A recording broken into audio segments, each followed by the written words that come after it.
Na také odľahčenie témy nejaký ten vtip, no čo ja viem, no napríklad idú dvaja a ten v strede sa potkne.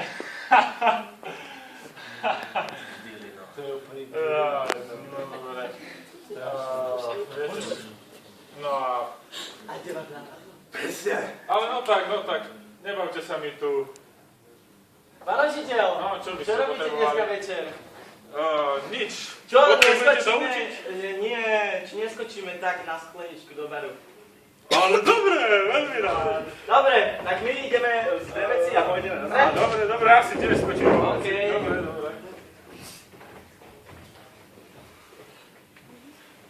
Keď sa opije, to nebude až Ja si to myslím. A ja úplne si to myslím. A Dobrý, manžel. Sadnite, ja vás skočím objednať. dobre, díky. Ďakujem. Na zdravie. Na zdravie vám. O pár minút neskôr. Tak čo, pán učiteľ, ako? A dobre, ale proste znížili nám granty na tú zasratú matematiku, proste a mňa už to nebaví, stále prednášam to isté tým idiotom, proste 120 vás tam je, Dobre. Na konci semestra vás nechodí ani 5, Dobre. aj tak nikto nepočúva. No. Takže je to... Takže je to celé zlé. Dedino zostane. A preto by som to rád omačil nejaký Stop! typom. Ešte ten vtip. Dobre, no. Ešte ten vtip. No, teda, Mimo súťaž. idú dvaja a ten v strede sa potkne. Barbar, ešte jednu. Hej? Elixír mladosti.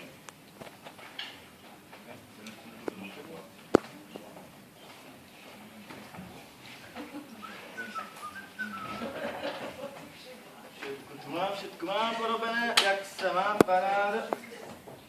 Dobre. Zákazníci žiadni. No. Dobrý. Dobrý deň.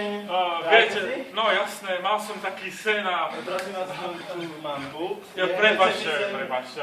Viete, hľadám niečo špeciálne, ja neviem, v tom sne, neviem si to vybaviť, proste, čo to bolo.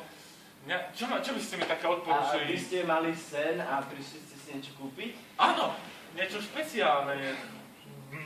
Nejaký, neviem, elixír. Akurát naša zásielka elixírov mladosti, no, ktorý vám dám. Tak ja neviem, ale tak aspoň 5 hviezdičkovú kvalitu, alebo... No, toto nám prišlo priamo z krajiny. Páči sa.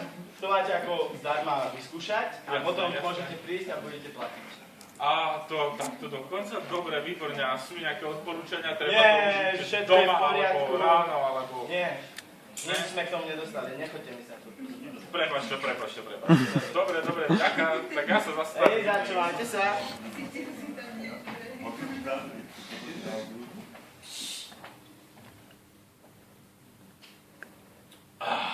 Skvelé.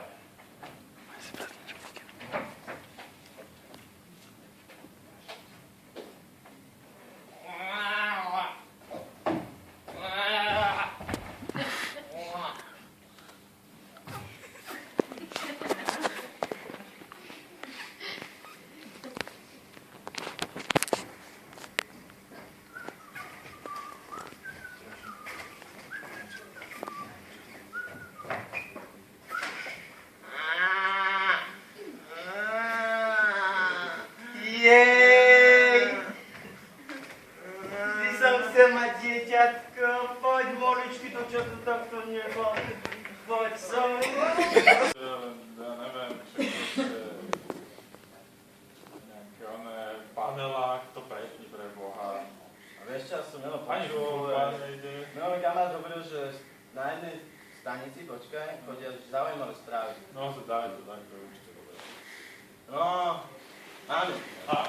Vážení diváci, dovolujeme si vás upozorniť, že v uplynulých dňoch uprchol jeden veľmi nebezpečný väzeň, prezývaný Pocikaný jazva.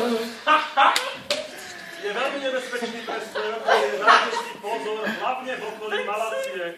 Pocikania sme také isté, že? Proste to každý Rusian nikde môže rozpýtať podľa mňa ako... Čo? Seriózne správy to... Ja som jazvec.